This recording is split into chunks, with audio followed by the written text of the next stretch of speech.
के हमारे district police officer Sadiq Ali Dogar sahab ने मंशियात फरोशों के खिलाफ डिस्ट्रिक्ट बार में खसूसी मुहिम चला रखी है। इसी सिलसिला में हमारे थाना से शबीर अहमद एसएच साहब ने बड़ी मेहनत के बाद मुखबर की इतला पर शाहद नदीम उर्फ शादा मसीह, जो कि एक बहुत ही बदनाम ज़माना मंशियात फरोश है, उसको गिरफ़्तार करके उसके कब्ज़ा से 650 पौंडे के करीब शराब बरामद की है।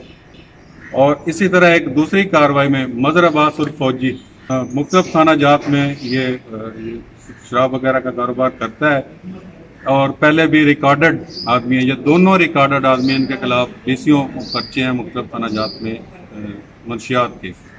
इसको गिरफ्तार किया है और इसके कब्जे से 350 बोतल ये वलैती शराब बरामद।